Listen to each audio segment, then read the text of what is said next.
Hey guys, it's Mitch. How's it going? So you guys know how I've been trying to ease back into doing the review schedule since I took some time off.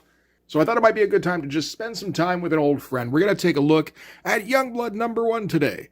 No, not that Youngblood #1 or that Youngblood or the. There's been a few Youngblood #1s, hasn't there? You want to see how many Youngblood #1s I got? Here, let's go through them real quick.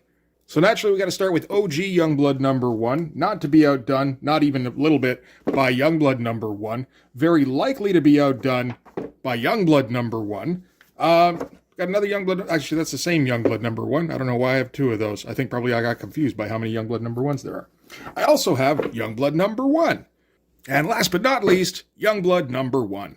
I don't know if these count. You might have seen my video for Youngblood Bloodsport #1, and I also got Youngblood Genesis #1. So there's been a couple of these.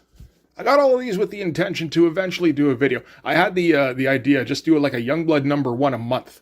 I think probably it's going to get a little bit more spaced out than that. But I did, just so you know, I did pay semi-real Canadian dollars for those. So yeah, there's a particular Youngblood #1 that you'd like to see me cover that I haven't yet. I've done a couple of those so far. Let me know in the comments. But we're not talking about those today. We're talking about Youngblood #1, naturally. So this is the newest of the Youngblood #1s. This is theoretically the last of the Rob Liefeld Youngblood #1s. Since Rob gave a little speech back in October saying how he's probably going to be retiring soon. Probably within the next 5 years because his eyesight's going. He says he can no longer do his signature cross-hatching. So that's the reason that his comics have looked like shit for the last 20 fucking years. No word yet on whether or not his eyesight's going to get bad enough so that he can no longer type. We can only hope. Although then he'll probably just do voice-to-text shit and ChatGPT gets to figure out what, and then blah, comes in and blah, means. But this is kind of a big deal, Youngblood #1, I suppose, out of the many Youngblood #1s, in that this is the first Image Youngblood #1 in quite a while. I can't imagine how many times I'm going to say Youngblood #1 over the course of this video. So, Rob's coming home to Image, which does make sense. Mark Silvestri doesn't really work there anymore. The place is run by his old buddy, Eric Stevenson.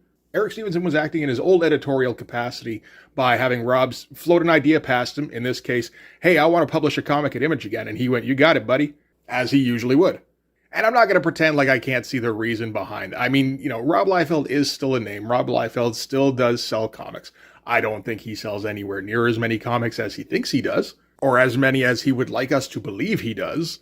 Rob made several claims about this particular Youngblood #1, stating that, for one thing, it made $500,000 in sales. He also claimed it sold 200,000 copies, and I mean, the math doesn't work there at all, particularly with a basic $5 price point. So I'm not sure which figure exactly Rob's quoting there, or claiming to quote. It's very likely that the 200,000 copies sold is just completely fabricated, seeing as how Youngblood #1 slotted in as the 41st most ordered comic for the month of November 2025. Rob likes to claim that that doesn't take into account direct-to-consumer sales, but seeing as how 41st most ordered comic in a particular month tends to go in the range of 40 to 50,000 copies, is he expecting us to believe that he bagged and boarded 150,000 copies and sent those out to customers?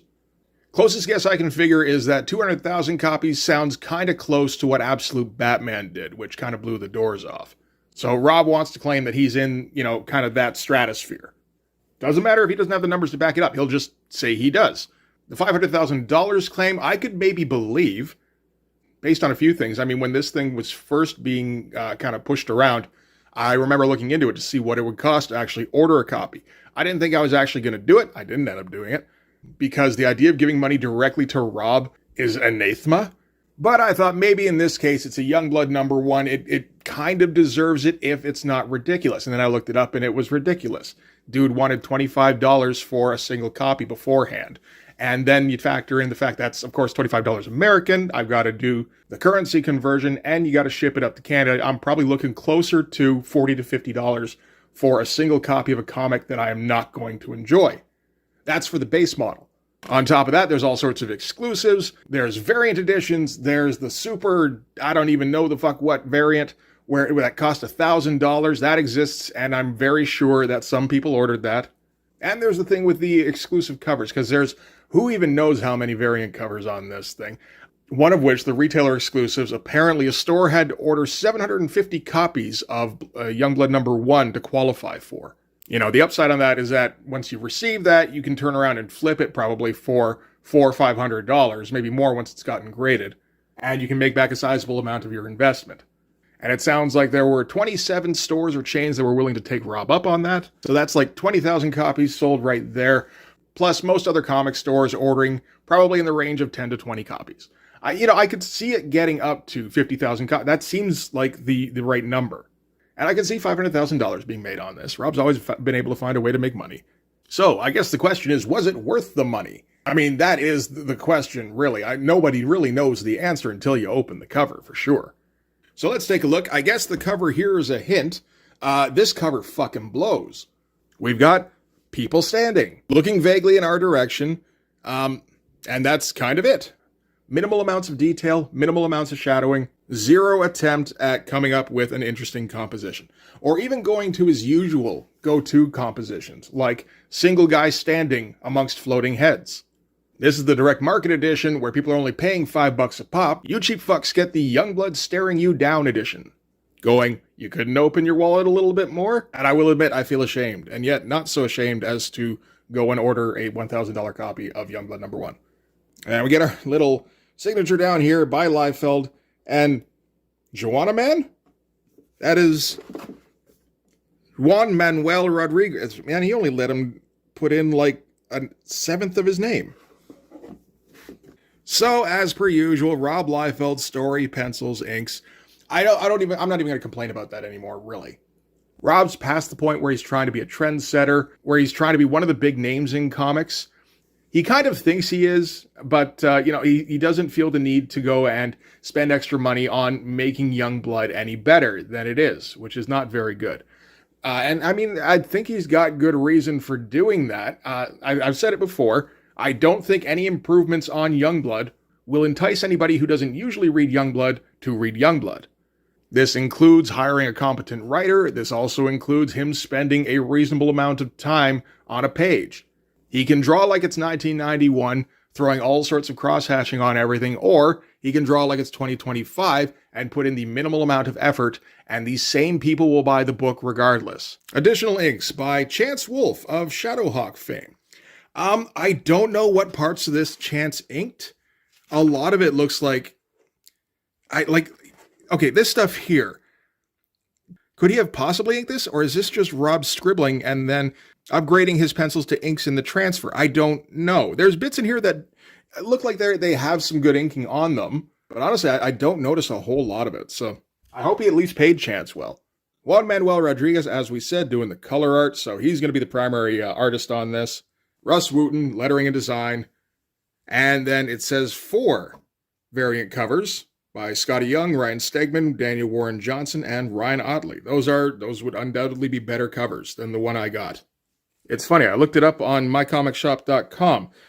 There's a whole lot more than 6 different variants as far as I can tell. You know how they list them as, Youngblood #1, 1A, 1B? It goes down to you. Now, a lot of that is I'm going to repackage the same shit and present it in a different way, such as with a black and white cover or with a sketch cover or whatever. But that just seems excessive. I know part of this is Rob just going along with what he considers what a big release does. Because I remember reading him when he did Major X #1, and he made a big old fuss about how Marvel only had like 3 variants for that thing or something. And from his perspective, that meant that they considered it wasn't going to be a success. Because when they think a book is going to be a success, they put 27 covers out on a book. So this is what the successful books do. This is what I'm going to do. I can't really fault him on the logic on that. I think it's a terrible business model that is eventually going to get comics in serious trouble one day, but it is how things are run these days. Okay, so we're going to start things off here with Rob kind of celebrating his return to Image, which is interesting. I guess it's kind of a big deal. It wouldn't surprise me at all to find out that Rob thinks of Image as his baby, right? Like it was his idea. He was certainly there right from the get-go, and it probably hurt a fair bit getting kicked out. So, coming back and, getting that Image eye on the cover again, I think that probably does mean a bit to Rob. So our narration here says, an alarm sounds in the upper echelons of power. What? An emergency response is issued. A nation's mightiest heroes race towards the unknown. They are the image, in bold, of bravery, a bold initiative of innovation, the consequence of a necessary evolution. So he's trying to do a comparison between Youngblood and the image founders there. Okay, sure, go for it, man. And he included Ripclaw in here and everything. Didn't include too much detail, because Mark might come over and kick his ass. That dude's like 6'5" or some shit. But, enough detail that if you know, you know. So, as a first page on its own, it kind of blows. There's not a whole lot of effort here. This ship sucks. There's no detail on it. I absolutely believe Rob drew this. Whenever it comes to any kind of technology, you always have to wonder, unless it looks like shit. And then it's like, okay, yeah, Rob definitely drew that. Because otherwise he would have paid somebody to make it look halfway good and then he would have credited them.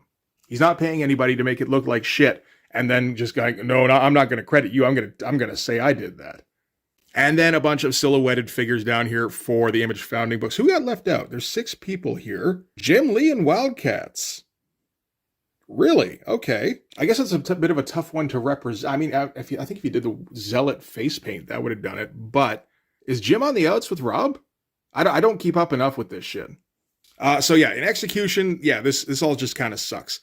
The concept is kind of interesting because it's like a coming home thing. Like that's how this whole Rob coming back to Image thing has been sold. So, Rob kind of celebrating this with a big Image eye page and a bunch of Image characters and a low effort everything. Like that, it's kind of touching almost, right? Okay, next we get Youngblood in the family minivan.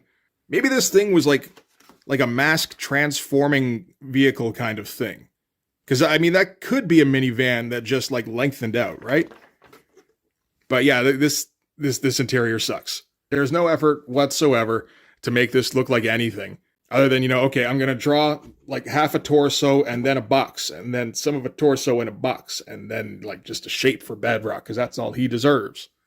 I guess this is down to the eyes going, right? And the eyes couldn't find Richard Horry's email address so that he could throw in some background details. Everybody looks so sad to be having to go on a look at Shaft. He's just pouting. He might turn this minivan around at any minute, and Chapel totally looks like he's just kicking the seat in front of him. That's totally what's going on here. Vogue is going to give a rundown on what the mission is, which had me confused for a second. Is this one of the ones where Vogue is in charge? That can't be in a Rob Liefeld book. Shaft is the man. Shaft has the red hair. So, she's going to give us a rundown, but it's just the usual shit.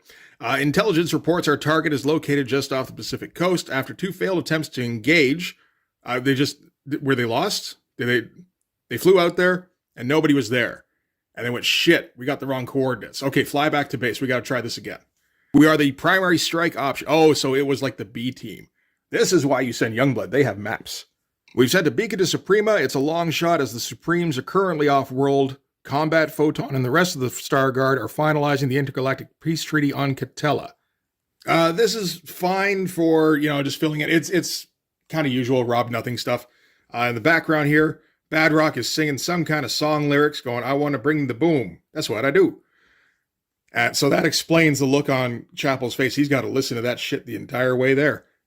And I think, I almost called him Hawksnap.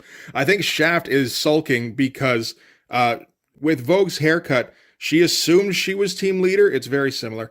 And she just started rolling on. So all Shaft can think to do to kind of retake the mantle is to start, just spewing out standard issue cliche quotes. Bottom line, we're all Lady Liberty has left. Let's make it count. So we got to get a 2-page spread of a boat that Rob didn't want to draw and maybe didn't.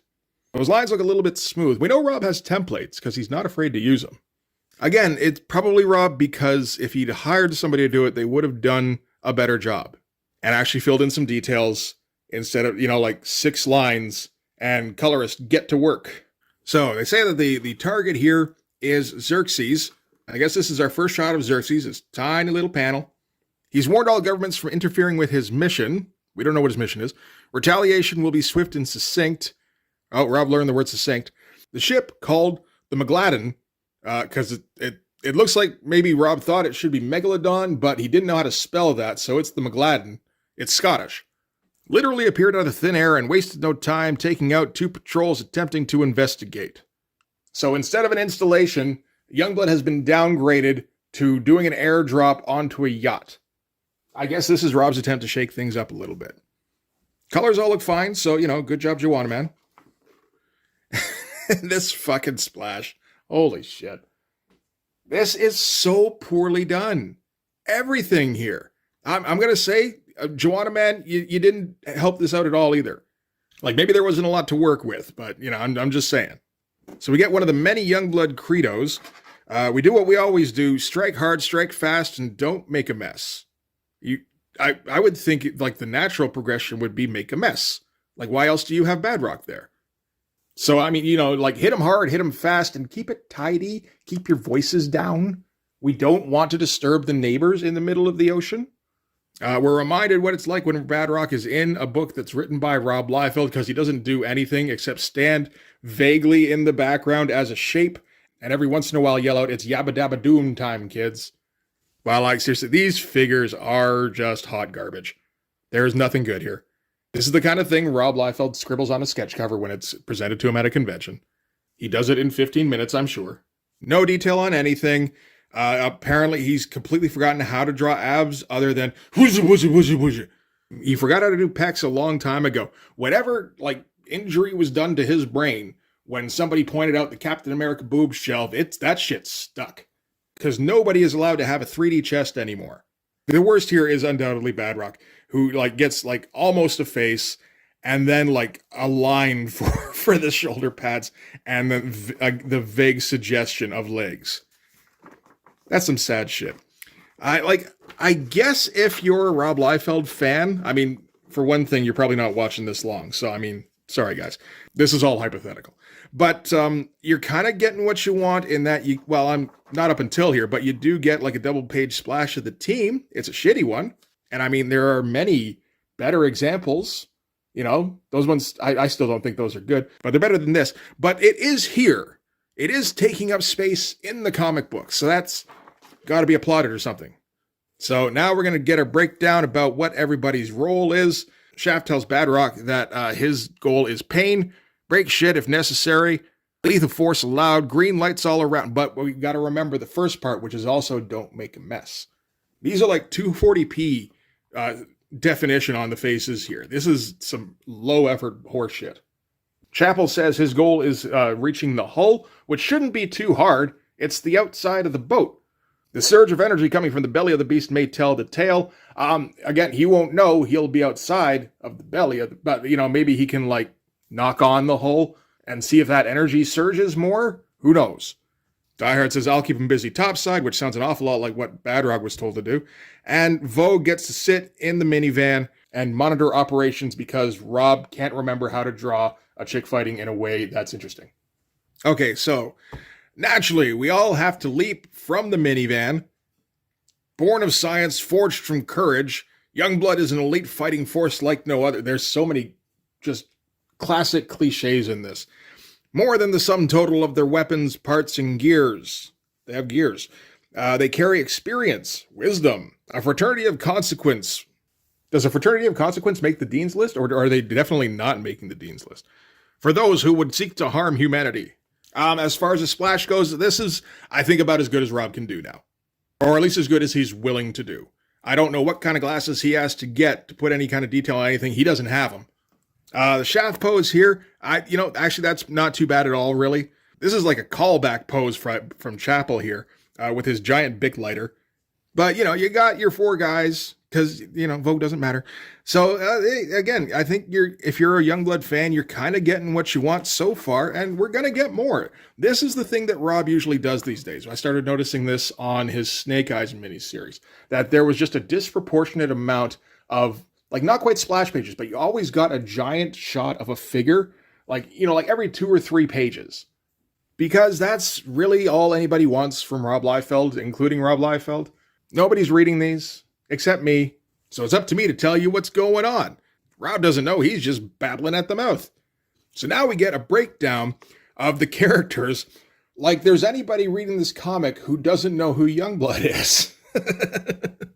Nobody is picking this up off the shelf and going, gee, I wonder what this is. Look at that shit. Like maybe the Scotty Young variant or the Who else is in here? Ryan Otley. Yeah, that'd do it. Daniel Warren Johnson for sure.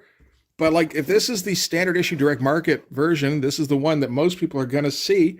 And you're trying to compete with like people who are trying on the covers? I don't fucking think so.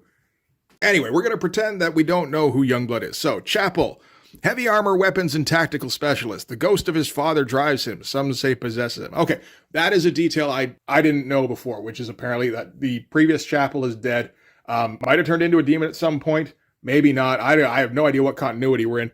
And this is apparently his son. And he's aged up. Nobody else has. If anything, Shaft has gotten fucking younger. Because, again, that looks like he's 15. Badrock's still like a teenager in a Rockman body. But I guess it doesn't really matter. I don't even know how many of these things Rob keeps track of. Like, does he register that there's like no recognizable timeline, that people are just kind of all over the map? I think if you brought that up to him, he'd just kind of shrug it off. So that's what we're going to do. As far as the pose goes, it's okay. We're not going to show a gun from anything but the profile unless we can help it. Unless we're going to look like right down the barrel. We might do that as well. And of course, guns are 4 lines and color is go. Ink's looking a little better here. This might be a chance page.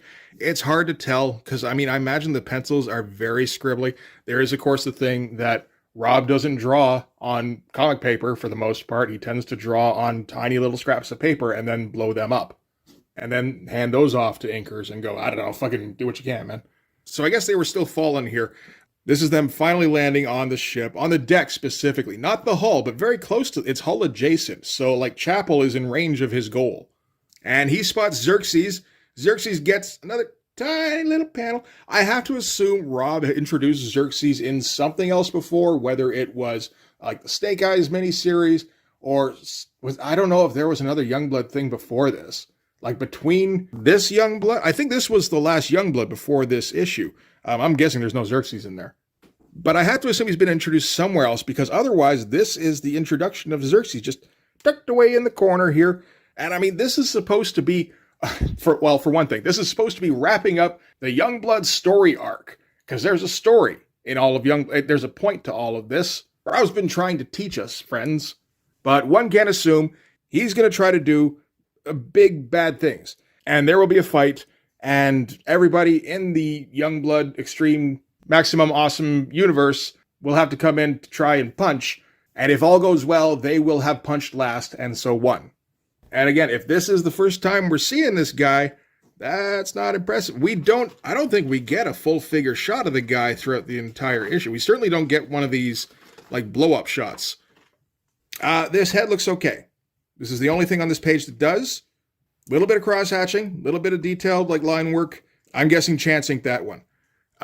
This one, maybe not. Although again, with what he gets to work with, like who knows? Like there just might not be anything there to embellish on. Anyway, Die Hard flies in. And he's going to confront Xerxes directly. Although Xerxes has little Snake Eyes guards down here. There's Xerxes again. Tucked down in the corner there. He's such a threat, you guys. Look at a cute little threat. And then we get a big, pretty much splash page shot of Die Hard here. Again, this is one I figured Chance probably, because it looks pretty good compared to the rest of the book. Certainly looks good compared to that 2-page splash. Remember that shit? Look at that shit! Like that's a lot better, you know. This, I think, is like an exclusive splash for the direct market. So again, it's just kind of like an additional fuck you for not shelling out. So Die Hard. We don't know who Die Hard is. Tell us who Die Hard is. Man or machine. Each model alters the equation. Every upgrade advancing the delicate weave of technology and humanity. So I like to think there's people like in a lab and they're going, okay, how much human do we need? Like cut off a finger. And then they send him out and they're like, no, that definitely didn't work. You put that finger back on. And he does his thing he does where he barrels into a bunch of guys. And then comes across more guys that I guess he can't barrel into because he's already, he's done his drop. I guess it would, like he flies. So he could just kind of fly around and then barrel into these guys too. But they've got future tech, rifles, artillery, all off book. So that means you can't fly into them. So he's taking 0 chances here. Eliminate. Eradicate. He's just like this is like Die Hard's dictated journal.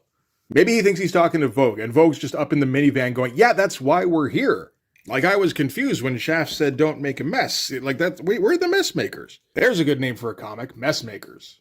That's a terrible name for a comic. So, Die Hard manifests a lightsaber and a flaming Captain America shield. Can't be a regular Captain America shield. Rob might get sued again. So once engaged, Die Hard is unstoppable. His onboard computer determines the most effective means to accomplish the goal and executes. So the most effective means to accomplish his goal is to throw a flaming shield. So I imagine in future, anytime Die Hard has to fight, he's just going to throw a flaming shield because that's the most effective means to accomplish his goal. I wonder how close this gets to stepping over the line on the ruling that was made where he can't have a character who throws a shield. I guess that probably just has to be the Fighting American. I mean, I guess Liefeld could just say he's throwing a fireball. He really should just have Die Hard say Hadouken here because he's far less likely to get sued by Capcom. I mean, they don't know what a Rob Liefeld is. So then Badrock lands. Man, he took a long time. I guess he got caught in updrafts. He just has so much mass. So he's just going to run right at Xerxes. Hey, look, we got Xerxes again. He's in this comic, you guys. And Badrock just kind of beats him up. You know, punchy. Xerxes is impressed. He's like, fantastic strength. Impressive. These pages kind of suck. Honestly, Xerxes, the movement on Xerxes isn't too bad. It looks like he kind of dislocated his shoulder there. But, dislocating your shoulder, that's going to happen in an extreme book. Rob, didn't bother at all to try and, maintain proportion with Badrock in this one. Because, look how much he swells up just in this panel here from here. I guess he had to try and fit him in that panel. That was the most important thing. Oh, I forgot the descriptor. How will I know who Badrock is otherwise? Monstrous man-child, enormous strength and dexterity. Dexterity? Maybe that's why he took so long to land. He was doing flips and shit up there. That would be extreme. How did Rob not draw a shot of Badrock on a hoverboard? And then we get Shaft. Poor, dumb, useless Shaft. Team leader. Oh, okay. So again, confirming.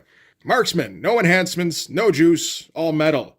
He forgot his juice. Fuck. Again, reasons for Shaft to be sulking in the minivan on the way to the mission. I don't have my goddamn juice. And Shaft yells cliches as usual. Stay at it, team. Push the pace. As he shoots a guy who might not be Xerxes. He might be. I don't think he's Xerxes. Although he's got pads that go over. Do the other guys have? They don't look like they have pads. They look like Snake Eyes. So Xerxes might be dead here. That would be appropriate considering how little fanfare he got when he first appeared. Weird, not a panel where, I don't know, it feels like Rob thought he was going to script a whole lot more on that page. So Shaft is also headed to the hull. I'm guessing he doesn't know what the hull is either. Then he gets down there and breaks his bow in half and starts whacking dudes around with it. That's all right. That's fine.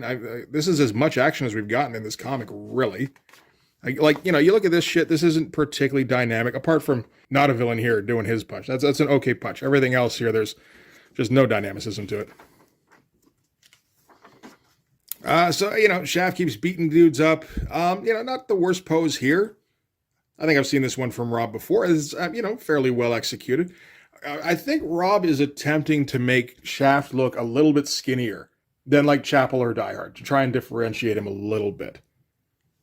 Because he does look a little bit emaciated in these, in comparison to, usual Shaft. So if Rob's Shaft is getting smaller, is he trying to tell us something? Well, probably not, right? He would never say that. Not even, subconsciously. All right, so Shaft takes care of these guys with no effort, as much effort as Rob put into drawing it. And then some dude comes flying out of nowhere and, he's kind of a Deadpool-looking guy. It's a pretty minimally designed costume. And this is Vandal, or Vandel. Because it's not spelled Vandal. Maybe it's Martha and the Vandals.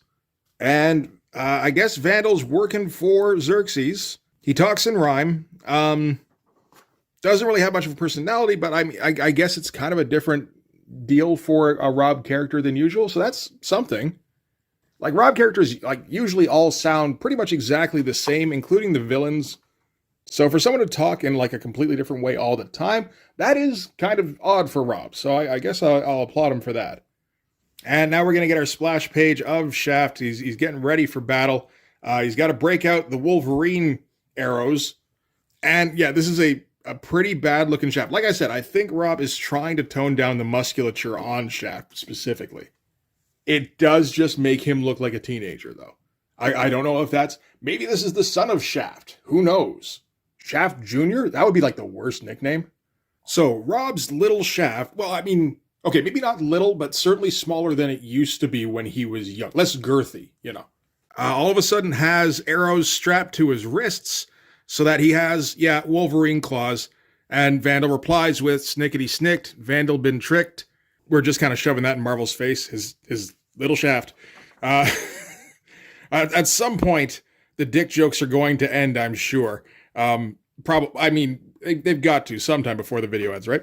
He didn't have them there before, so he just, yeah, kind of manifested them. Why not? It doesn't help where he says, so it's claws, is it? I'll unsheath.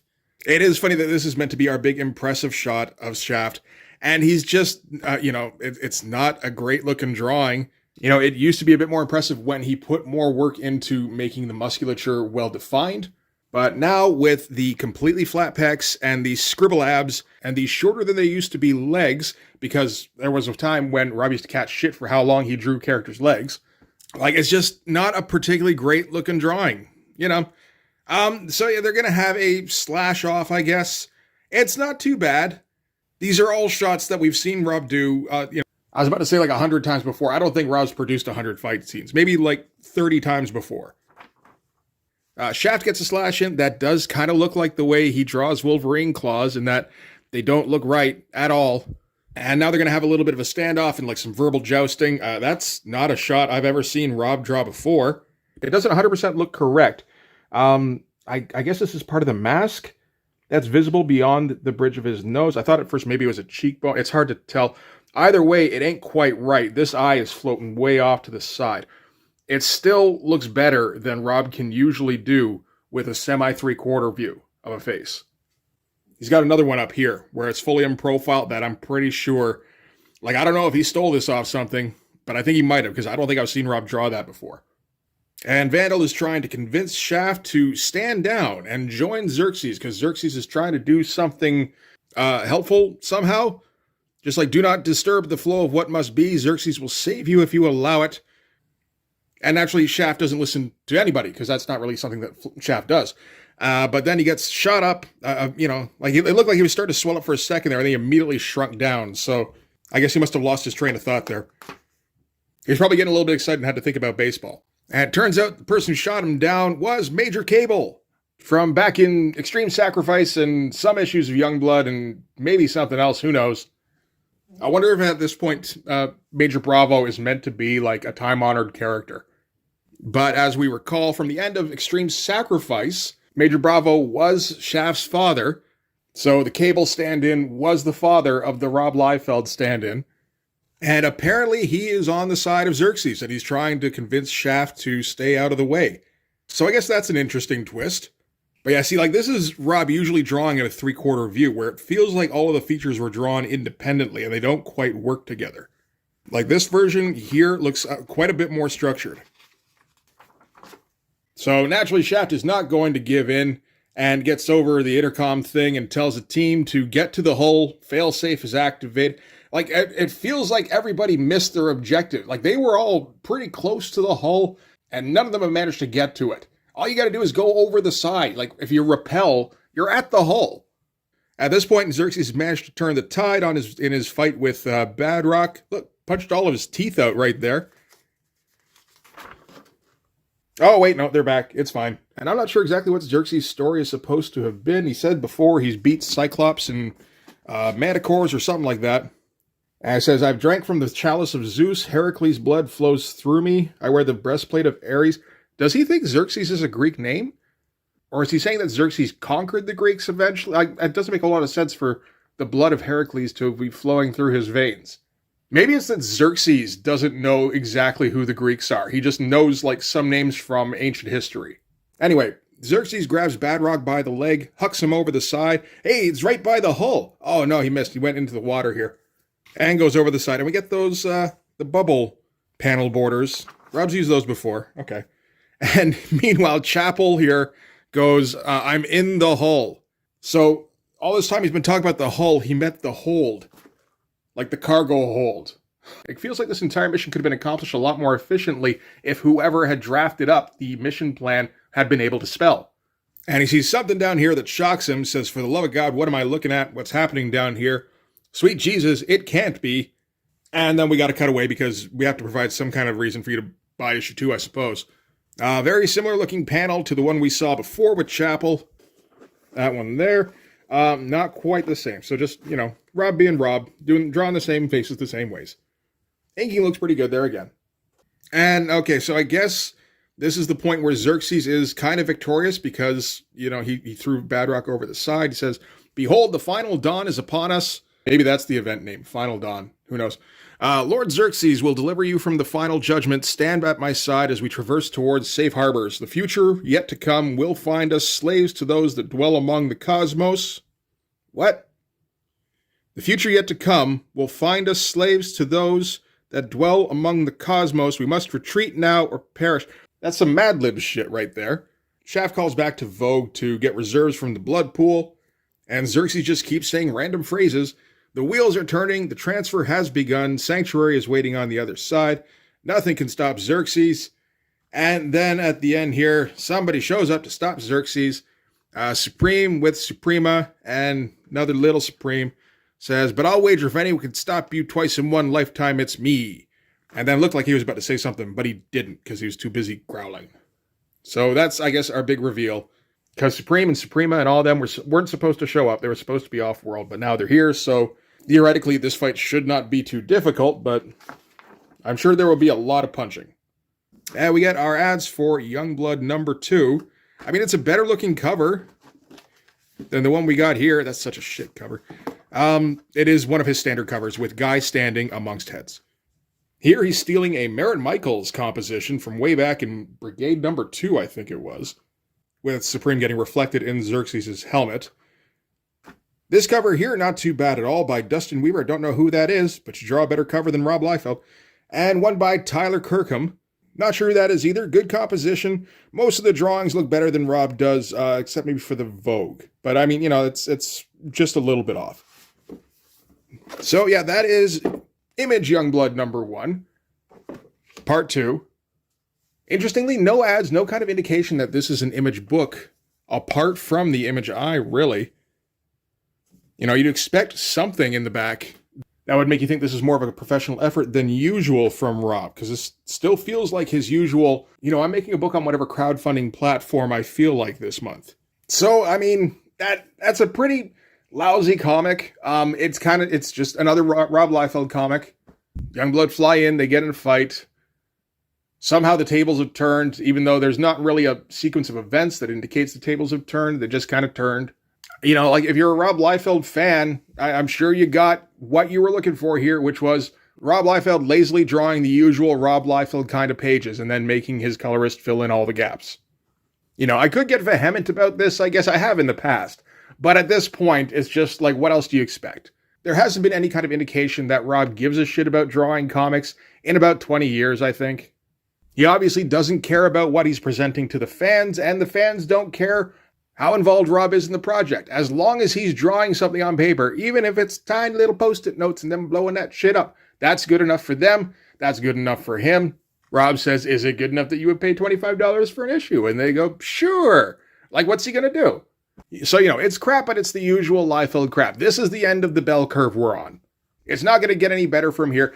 This is like if there's a Rob Liefeld version of the Fibonacci sequence where, you know, it leads to an inevitable, predictable end. This is that inevitable, predictable end, where it's just a very shoddily put together project that gets a shit ton of media hype and, you know, makes probably a fair bit of money for Rob. So everybody gets what they want. Rob gets a shit ton of money. His fans get a shitty comic. And I get to rant about a shitty comic. It's win-win-win. I'll hit more Liefeld stuff in future, naturally. I'll hit more Youngblood stuff, I'm sure. I've still got like 5 Youngblood number 1s I haven't touched on yet. Like I said before, if there's a Youngblood number 1 in particular you want to see, let me know. Be very specific about which year, if you could, or, you know, the creators involved, because I do tend to mix them up a little bit. So that's going to do it for this one. Thanks very much for watching, guys. If you like this video, please hit the like button. It helps with the algorithm stuff. If you want to see more, hit subscribe. If you really want to help out, in the description, there's a link tree that leads to all sorts of crap, but in particular, it leads to my Patreon. And if you go subscribe there, that gives you access to everything I do. So all sorts of videos, all sorts of Blood Force comics. You can also subscribe on my Instagram and DM me there for commissions. So yeah, that'll do it. Thanks again for watching, guys. I'll see you in the next one. Bye-bye.